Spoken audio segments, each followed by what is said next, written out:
I'm definitely okay with that. All I'm right, man. reviewing today Batman: The Enemy Within. This is a Telltale game series, so this would be season two of the Batman Telltale.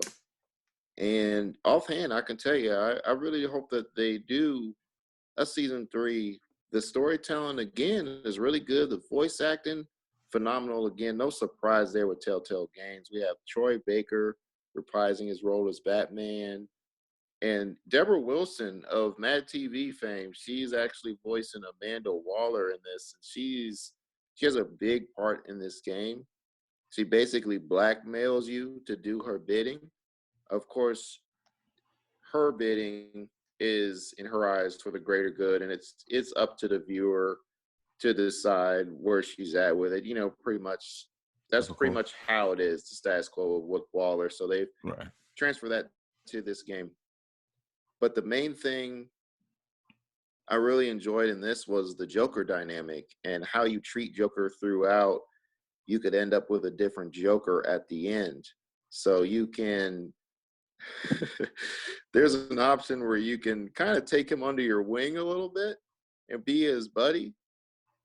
And Oh wow. that dynamic is pretty cool because you get to see a version of Joker that maybe you weren't expecting. And I think that that's one thing that they do really well in this Telltale series is that they'll hint at stuff that you have seen in the past. For example, there's a confrontation with Bane, and there's an iconic thing that happens with Bane and Batman, and they hint at it, but they don't always go the way that you're thinking they're going to go. So there's a lot of little subtleties like that, and also blatant things that you're like, oh, we know where this is going to go, but then you might find yourself being surprised. And I think the big surprise for me was how they handled Joker in this, and I think that that would be something that would really impress people. Now, like many Telltale games, your decisions will affect the game, but at the end of the day, the path, might be a little swervy, but the end game is pretty much going to be where they want it to go. But when it comes to this Batman series, I like where they went with it. And that's why I said at the beginning, I would like a part three. I'm hoping that whatever is left of Telltale, I know that they have been bought out and brought back. And whatever it is now, I think that if they can continue this trend, there's really well choreographed action scenes in here. And it's just stuff that is definitely worth going through again just to see. Because when you're fighting, they'll give you the choice of different attacks. So if you're attacking, sometimes it'll say you can either body slam this dude or you can grapple him. So it's cool if you're playing it again, do the other choice.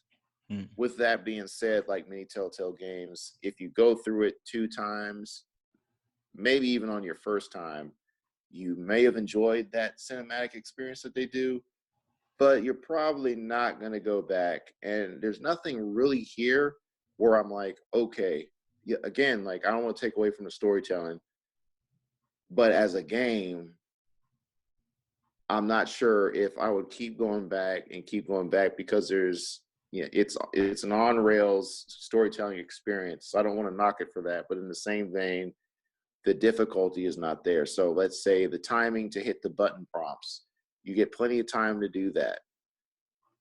So there's not really a challenge there. Okay.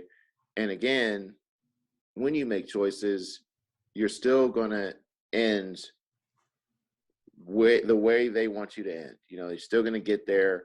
So it's just, are you used to the Telltale formula? Do you like the way they do things? And do you like Batman?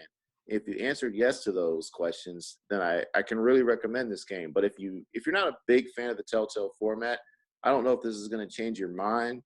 But if you like Batman, there's a chance maybe you want to check it out. So I would say at a reduced rate, it's not really that much money, anyways. I think that it's basically you're renting a movie because, again, like there's not a lot of challenge here, but the storytelling is really cool, and I like the touches to the comic books and the unique storytelling that's in this too. That again, you think they're going to take it one place, they go another way. So at the end of the day, I want to give Batman: The Enemy Within 4 out of 5. Ooh, nice. Oh, one other thing I want to throw in too. I really like the dialogue choices that you can pick when you're Batman and how you talk to Waller. You can just shut her down at all costs. There'll be times where she's asking you something, trying to get you to do something. You could either decide to respond to her or just grapple away. So sometimes I wouldn't even respond to her and I just shoot my grappling hook and just leave. Huh, So those moments were I really huh. enjoy. That's